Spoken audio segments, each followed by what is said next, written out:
Well, good evening everybody, it's Zero back at you again with another History Buff React video, and as promised, I'm doing the second part of The Russian Revolution by Oversimplified. I think I stated in the last video, I may not have, I don't actually remember, but I don't actually know that much about the Russian Revolution. The American Revolution, I know a decent amount about, and the French one, yeah, I know a fair amount about that one as well. This one, no. This one, which detail, I don't know very much, so hopefully I'm gonna learn something. Hopefully you guys will as well. But without further ado, let's go. While Nicholas had been busy playing with his new best friend, tensions in Europe had been rising. It just so happened that in 1914, one Archduke Franz Ferdinand of Austria-Hungary went for a drive with the top down in Sarajevo. One thing leads to another, and suddenly Russia found itself at war with half of Europe. A wave of patriotism swept through Russia. The capital was renamed to Petrograd because St. Petersburg sounded a bit too German. Even revolutionaries were getting on board. To them, World War I was a big stinky imperialist war, but they didn't want their big stinky imperialist replaced by a foreign one. So pretty much everyone wanted Russia to win. I hope Russia loses. I guess that makes sense. Geez, read the room, Lenin. Lenin hoped Russia would lose because that would help him overthrow the Tsar. As long as he did that, who cares if Germany blows up half the country? And blow up half the country, they did. An inefficient Tsarist government meant there were shortages of just about everything you need to fight a war. And if losing a teensy-weensy war with Japan upset the people, losing a giant Wyatt war like this was much worse. Soldiers were deserting, the economy was imploding, and in no time, Russia was starving. The peasants were getting more peasanty, the workers were getting more workery, all the while Germany was getting more Germanery. Dmitri, we need to win this war. I need someone with a great military mind to step in and take control. You're right. How about General Hickenlooper? How about me? You can't run the war. Who'll be in charge of the country while you're gone? Obviously, my German wife and a homeless wizard. Duh. Nicholas declared himself commander-in-chief and went to the front lines, leaving his German wife in charge while they were fighting the Germans. It wasn't a good look. And because Alexander was so close to Rasputin, people believed that he was actually calling the shots and secretly destroying Russia, and maybe even boinking her. An even worser look. At this point, a bunch of nobles just couldn't take it anymore. Rasputin is destroying the country. We have to break his magic spell over the Tsar. But how? He's magic. Dude. Very cool. Very cool. Hey, it's Rasputin. The sexy party is running a little late, but in the meantime, why don't you try one of these totally not poisoned cakes? Dude, why'd you say it like that? He's totally gonna know they're poisoned now. Shut up. I said they're not poisoned. Dude, he just ate so much poison. How is he still alive? It must be the magic. Go with plan B. Is he dead? See, Boris? I told you he was the Antichrist and you didn't believe me. Can you shut up for 1 minute and help me roll him up? Are you sure he's dead? I don't know, but I'm supposed to be hosting a charity auction right now. Can we get this over with?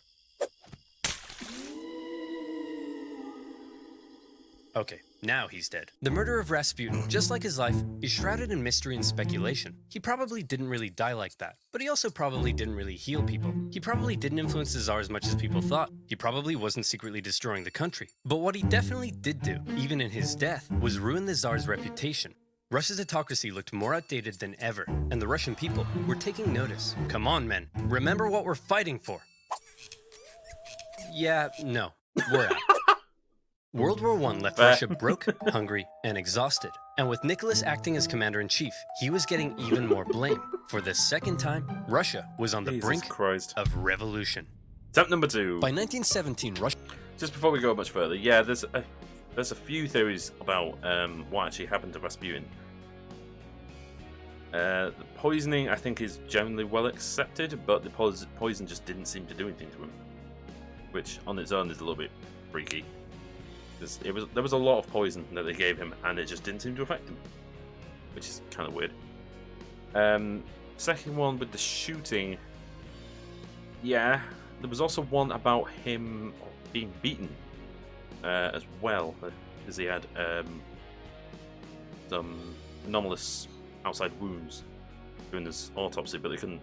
There were some gunshot wounds, but there were also some other injuries that they didn't know where it come from, as well as some like slashing injuries in case it like maybe he'd been stabbed. But they found him frozen, like he'd frozen to death. Or had he frozen to death? That's the thing. They found his body frozen in the river. I can't remember the name of the river. No, I can't remember the name of the river. But they found him in the river. Dead. But whether he was dead before he went in the water, or whether he died in the water, nobody knows. His death is still a mystery to this day. Russia had been fighting a war it couldn't afford for 3 years. They were running out of many things, most worryingly, food. On International Women's Day, 1917, thousands of hungry women in Petrograd were so sick of being hungry that they took to the streets. That's a terrible And it turns joke. out it's not just women who experience hunger, but men too. Jesus so the Christ. next day they joined in as well. Gatherings on the streets were forbidden, but I'm not sure how you'd arrest 250,000 people. The crowds demanded an end to the war, an end to food rationing, and even an end to the Tsar's autocracy.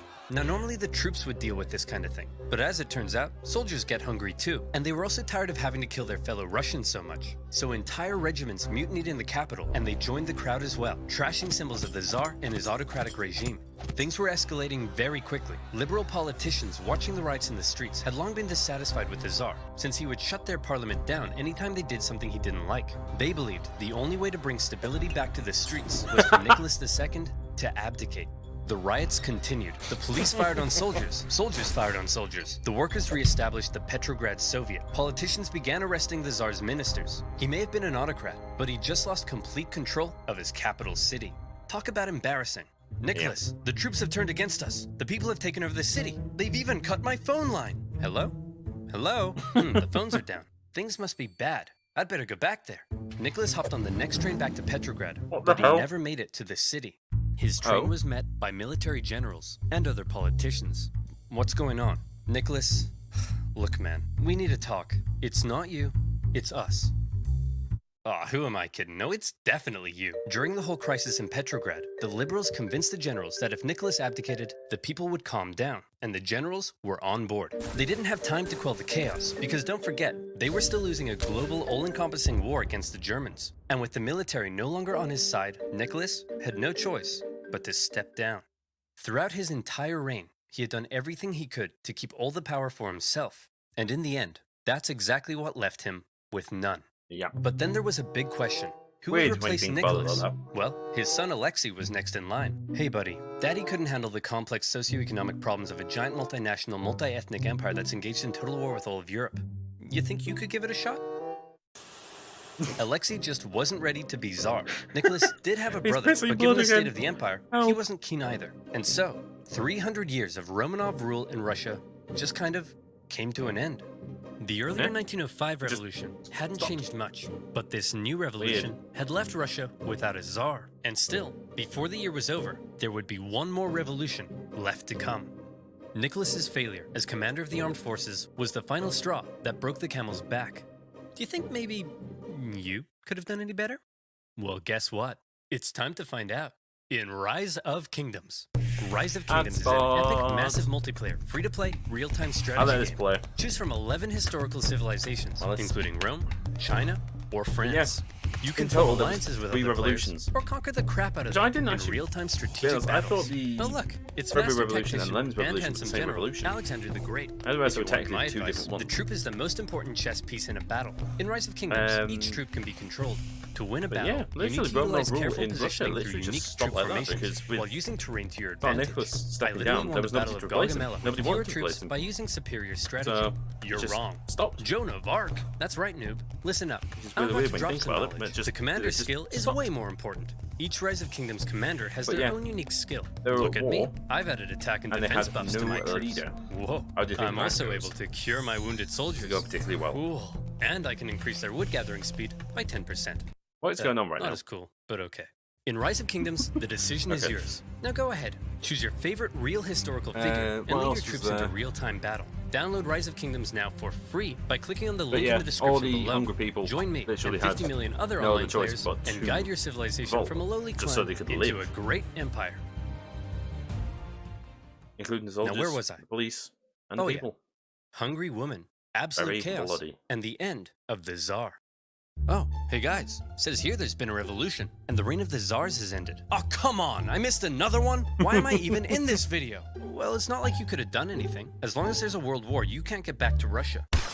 Who wants to start a revolution? Revolution. Dang it! Despite getting rid of Nick, Russia was still at war with half of Europe. The Germans, however, had an idea. They thought that if they helped Lenin get back, he would cause trouble for the new Russian government. So they put him on a train. Destination, Petrograd. Absolutely did. It was a long journey, and while Lenin was cooped up in his train, things in Russia were changing. Workers were taking control of their factories. Soldiers were socking it to their mean old officers. Without a czar, a big old power vacuum had opened up, and someone needed to fill it. The liberals proposed they be in charge, and they set up the provisional government. The workers, however, had already begun establishing local Soviets, largely controlled by the social revolutionaries and the Mensheviks. And since neither felt like they had the power to oust the other, Russia ended up in a classic dual power conundrum. The two coexisted, with the provisional government becoming the official government, and the elected Soviets issuing orders to the workers and soldiers. This power balance was delicate, and all it would take is one bold revolutionary to come along and give everyone a big brain beatdown. I guess. Oh boy, Lenin's coming home. I can't wait for him to see all the great things we've accomplished, and I'm gonna show him my fan art. Oh look, here he comes now. Shut up, shut up! You all suck! The provisional government sucks, the Soviet sucks, even your fan art sucks! Why does he have to be so mean? In case you couldn't tell, Lenin wasn't a fan of everything that had been happening. In his April theses, he called the provisional government and the Soviets a bunch of big bourgeois bozos. And he kinda had a point. There was still a lot for the Russian people to be mad about. The provisional government hadn't got Russia out of the war, the people were still hungry, and the peasants were still hoping to get more land. Meanwhile, the Soviets hadn't done much to change things either. But even though they weren't perfect, a lot of people did like what the new government had been doing. There was progress. The secret police were disbanded, the death penalty abolished. They even planned to hold elections, meaning for the first time ever, the Russian people could choose their own government. To many, Lenin seemed like some out-of-touch weirdo. If Lenin wanted to go from whiny irrelevant zero to hunky communist hero, he'd need to shake things up a bit. So he and the Bolsheviks came up with a hot new slogan that promised to give the people what the provisional government wouldn't. Peace. Don't like war? We'll end it. Land. You want land? We'll give it to you. Bread. Hungry? Scooby-Dooby-Doo. Lenin also called for all power to the Soviets, which meant getting rid of the provisional government and having the Soviets run the place. A communist dream. The people liked these slogans, and bit by bit, the Bolsheviks became more popular. Some Mensheviks even began switching sides. But even though the people thought Lenin's slogans rocked, as long as the provisional government didn't mess up, they'd continue to support it. So let's check in on the provisional government. Oh, provisional government, you've made a big mess. The provisional government lasted for just 9 months, but those 9 months were chaos. The people wanted Russia out of World War I, but Minister of War Alexander Kerensky thought instead of doing that, why not do the exact opposite? If the people saw more Russian victories, they'd have to support the new government. And that went just about as well as you might expect. These heavy defeats worsened the Russian economy and made the hungry people hungrier. And by now, I think you know what comes next. They trashed the place. More looting, more rioting, more violence. It was like the Tsar had never abdicated. Tens of thousands of armed workers took to the streets during some of the worst violence Petrograd had seen yet. And in response, Kerensky called in the troops, who opened fire on the demonstrators. For now, Lenin and other Bolshevik leaders wanted to distance themselves from the violence, but the crowds marched under Bolshevik slogans, and as a result, Kerensky, now the prime minister, took the opportunity to stamp down on the Bolsheviks. Their leaders were arrested, Lenin was accused of being a German agent, and he was forced to flee to Finland in disguise. This sucks! Now I'll never get to have my revolution. Why are you wearing a dress? It's a disguise, idiot! And it makes me feel pretty. Kerensky had successfully dealt with the violence, but he just couldn't catch a break. This increasing support for more extreme forms of socialism, along with the poor handling of the war, alarmed traditional liberals and bougie business boys. To appease them, Kerensky decided to promote a military legend to Supreme Commander of the Armed Forces, someone who hated the revolution, loved the death penalty, and was devoutly anti-socialist, General Kornilov. Hey man, thanks for the promotion. That was real swell of you. Of course, with you by my side, who would dare try to overthrow me? How about me? I did not see this coming. Unfortunately for Kerensky, Kornilov hated the liberal and socialist reforms of the new government, particularly the dumb socialist soldiers' committees. The army was no place for undisciplined left-wing snowflakes. Fearing a Bolshevik takeover was imminent, Kornilov ordered his men towards Petrograd to oust the Soviet and take over. Kerensky freaked out, and he needed help, since he knew Trotsky. Hang on a minute, just imagine what's going through his head at this point. He's just promoted a new general, thinking that they were going to help him. He literally just turns around and goes, "Nice office you got. I want it." Just starts starts a coup against you. Just what? You just sat there, just like, well, all right, may as well just not fucking bother next time. Fuck it. Oh man, that. I don't care who you are. That's got a sting. He was finger-licking good at organizing. He and other Bolshevik leaders were released, and they, along with the Soviet, organized the defense of Petrograd. Kornilov had the power of soldiers, but the Soviet had the power of workers. And they did what workers do best. Railroad workers diverted Kornilov's men away. Telegraph workers messed with his communications. They even infiltrated his forces and encouraged the demoralized men to desert. They were also armed en masse, but in the end, no fighting was necessary because Kornilov's coup just fell apart, and Kornilov was sent straight to prison. Everything was coming up Kerensky. Hey, thanks for the help, boys. Couldn't have done it without you. Now that there's no longer any threat, how about you, return all those guns I gave you? No. Nope. Oh, no. In order to kill a rat, Kerensky had just given a gun to a bear. A Bolshevik bear. The whole affair was a huge propaganda win for them. They had defended the revolution, and their popularity skyrocketed. They found themselves elected to the Petrograd and Moscow Soviets, with Trotsky even becoming chairman in Petrograd. They were now in a very powerful position. Almost powerful enough for Lenin to return home from Finland and finally stage his long-awaited communist revolution. The Bolsheviks began planning their takeover of the Russian government. Some got cold feet and began arguing against Lenin's armed revolution in favor of a more peaceful approach, and they even wrote newspaper articles about it, which kind of gave the whole scheme away. The Bolsheviks are planning an armed revolution? I did not see this coming. Kerensky began arresting Bolsheviks, and as a result... Yeah, how would you expect the Bolsheviks to start an armed revolution when when the main party in power is the Bolsheviks? Like, oh, hang on, what? It's like, hang on a bit, my own people are forcing an armed revolution against my own people? How do I deal with this? Well, Lenin and the boys felt they had no choice but to commence the revolution right now. Lenin was back in Petrograd, but was still in hiding, so Trotsky got the ball rolling, using his position as Soviet chairman to organize the Bolshevik militias. Now, if you were to ask Soviet artists, the revolution went something like this. As much as they would like you to think it was a glorious, violent, heroic takeover, the truth seems to be a little more underwhelming.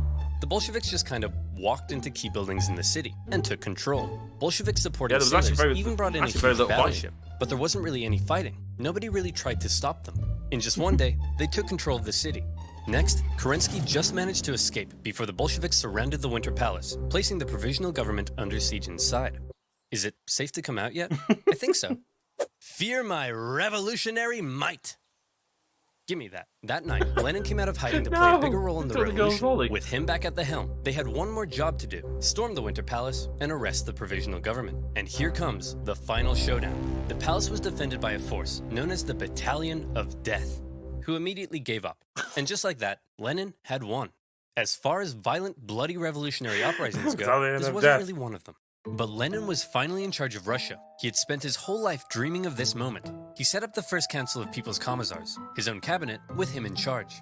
This was it, his chance to finally make his communist utopia with equality and freedoms beyond compare. Hey Lenin, before we took power, they were planning on holding elections. Shall we go ahead with those? Of course. You can't have a communist utopia without high levels of political participation. The proletariat should be free to elect who it.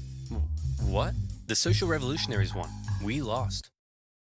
Those don't count. Lenin claimed the elections were unfair, and the Constituent Assembly they created was counter-revolutionary. He presented the new assembly with a motion that basically said, sign here and give up your power. And when the assembly was like, no, Lenin said, see, they're disobeying me. Proof they're counter-revolutionary. Shut it down, boys. Moderate socialists and others weren't happy when Lenin had the assembly closed by force, and when campaigners began taking to the streets, they were fired upon. For Lenin, setting up a communist utopia was looking suspiciously like setting up a dictatorship. While he was implementing many of the communist policies you'd expect, he was also refusing to work with other political parties and cracking down on opposition. Hey Lenin, are you setting up a dictatorship? I'll shoot you if you are. Of course not. What a crazy theory. Anyway, I'm pleased to announce I'm setting up a secret police force to repress and kill traitors. And by traitors, I of course mean anyone not loyal to me. Owie, owie, owie, owie, owie. The assassination attempt made on Lenin's life in August 1918 failed, but in response, the Bolsheviks ramped up their oppression. But while all of this chaos was erupting back home, Lenin and the boys were also distracted by another problem. They were still at war with the Germans, and they had promised to give the people peace. So Lenin made Trotsky Commissar for Foreign Affairs and sent him off to negotiate a peace deal with the Germans. The Germans offered Trotsky really harsh terms, because they were winning the war. They demanded Russia give up a butt-ton of land, something that would be devastating to the economy. Look, I know it's not great, but I think we have to accept it. Are you insane? This will ruin us. Hey Trotsky, you got a big brain. What do you think? How about no war, no peace? What's that, Mr. Trotsky, sir? It's simple. No war means we'll stop fighting the Germans, but no peace means we won't sign the peace treaty either. Then, when the Germans say we've just stopped fighting, they'll have to leave us alone or something. Trotsky, that's genius. I could kiss you. Do you want me to kiss you? Stop asking me that. Trotsky's no war, no peace plan was a huge success. Oh, wait, no, just kidding. It went exactly as you'd imagine. When the Germans saw the Russians had stopped fighting, they slammed 700,000 troops deep into Russian territory with no resistance. Up now, towards Estonia. The new peace treaty offered by the Germans was way worse, with Russia losing a huge amount of territory, population, and resources. The Bolsheviks had no choice but to accept, and Russia was humiliated. With Petrograd now in an exposed position, Lenin moved the capital to Moscow, just in case. Things really weren't going well for Lenin, and many people were extremely unhappy with the Bolshevik government and its actions. Lenin, you've pissed off so many people that they've united against you. We're under attack. Relax. Nice picture of We always Karl Marx expected some counter-revolutionary pushback. I think we can handle a few angry monopoly men. But Lenin, it's not just the monopoly men. Okay, who are we up against? Well, the liberals, the social revolutionaries, national separatists in Poland, Finland, and the Ukraine, independent warlords setting up chiefdoms, anarchist rebels, the Green Peasant armies, the Cossacks, the Caucasian states, the Baltic states, the British, the French, the Americans, and the Japanese. Oh, and a legion of Czechoslovakian soldiers seem to have taken over the Trans-Siberian Railway and stolen all the imperial gold reserves. What? How could this get any worse? Oh, and it says here your mother-in-law is coming to stay. No! A variety of anti-Bolshevik forces had united together to topple Lenin's government, and Russia descended into a full-blown civil war. Now, the Russian Civil War was extremely intricate and would really need its own video, but essentially, the anti-Bolshevik White movement gained control of vast, underdeveloped areas, while the Bolshevik Reds controlled the industrial heartland, using this to their advantage, along with the surprising military genius of Trotsky and the shocking disorganization of the White Army. The fortified Red Army gradually came out on top. It was an absolutely brutal conflict, with both sides committing horrendous atrocities. To maintain order at home, the Bolsheviks began the Red Terror, and the secret police would execute tens of thousands of suspected traitors. No one was safe from the violence, not even Nicholas himself. You've probably been wondering what Nicholas has been up to this whole time. Well, after his abdication, he and his family were placed under house arrest. At first, they were allowed to live in their usual luxury, but after Lenin took over, their conditions worsened. The Bolsheviks were just holding on to Nick until they could work out what to do with him, but the Civil War complicated things. The last thing they wanted was for Nick to be freed by the White armies, and so, to stop this from happening, Nicholas's Bolshevik guards decided to act. It's not entirely certain whether Lenin ordered it, or if the guards were acting on their own volition. But on July 17th, 1918, with White armies approaching, they woke Nicholas and his family in the middle of the night and brought them into the basement. There, a drunken squad of Bolsheviks murdered the entire family. Nicholas, the last Tsar, once one of the most powerful men alive, had met a brutal end. But after years of fighting and millions of deaths, Trotsky and his Red Army came out victorious. Wow, that was a close one. Okay, back to creating a communist utopia. How are we doing on that? Well, the Civil War helped create a massive famine and about 5 million people starved to death. There's massive inflation and the ruble is worthless. Hundreds and hundreds of kilometers of railway track have been destroyed. Disease and epidemics have killed 3 million. The population of Moscow and Petrograd has collapsed. Life expectancy has plummeted. Sailors in Kronstadt are rebelling. People are freezing to death in their own apartments and life has been reduced to a constant search for food and shelter. Whoa. Well, this just means I'll have to work twice as hard, day and night, to save the country. Nothing will stop me, short of a couple sudden strokes. Get the doctor. One thing you have to keep in mind is that everything I've been talking about, the Civil War, the assassination attempt, and Lenin's struggle to maintain control at home, were all happening around the same time, and it must have been extremely stressful. Lenin began getting headaches, insomnia, and in 1922, he suffered 2 separate strokes. As the Soviet Union was officially declared under a strict one-party system, Lenin's health continued to decline, and his ability to lead the Communist Party went with it. Everybody assumed Trotsky would succeed him. He was a great speaker, he'd won the Civil War, and he had a dope-ass train. The last person anyone expected to take over was Stalin. Stalin wasn't a great intellectual like Lenin, or a charismatic war hero like Trotsky. He was, as one Menshevik described him, a gray blur. Someone who operated in the background. Someone who you might not even notice. But it was in the background that Stalin would rise to power. Here's how it happened. After the revolution, all the Bolsheviks hoped to get a cool job in the new government. What did you get? Commissar for War. Sweet! What'd you get? Secretary.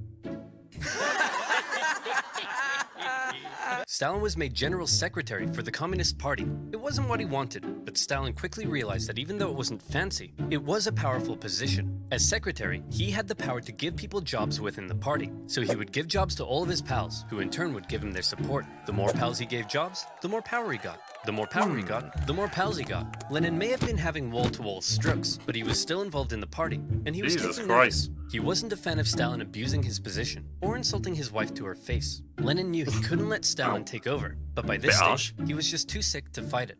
Hey man, tell whoever's in charge of giving people jobs not to let that jerk Stalin become the next leader. By the way, who did I put in charge of giving people jobs?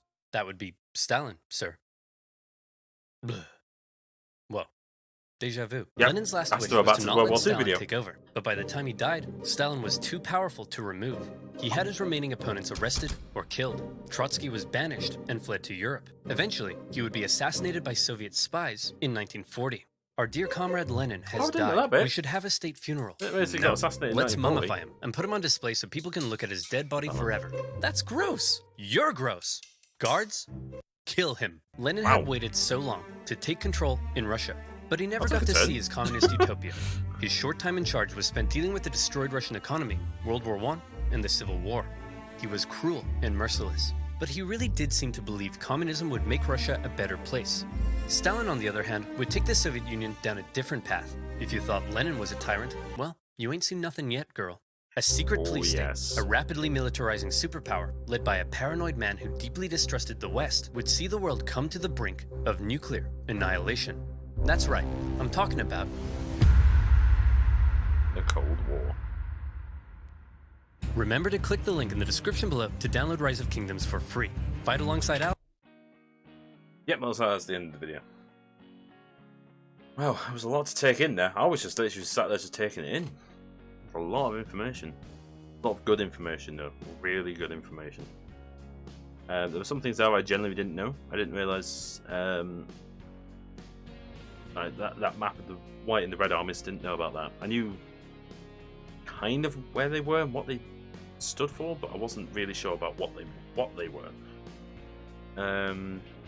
The 3 different revolutions, I thought there was only 2, didn't realize there was 3 technically. And the story about Leon Trotsky, I knew of Trotsky, but I didn't really know his story very well. A lot to take in there. Oh yeah, that was a fantastic video. Oh, it's oversimplified. They're always going to be fantastic videos at the end of the day, aren't they? Oh yes. And that's going to be the end of the video. Thank you very much for watching, guys. If you did enjoy it, please make sure to press those like and subscribe buttons, and also hit that bell so you know when I upload. But for now, if you check it up on this side of the screen at the top, you will see the most recent video apart from this one. Down below, you will see the whole History Buff Reacts playlist. And also, I do have a couple of other series coming out on the channel very soon. So, if you are interested in those, make sure to give them a watch too. I've been Zero, this has been History Buff Reacts to Russian Revolution Part 2, and I will see you next time. Bye bye.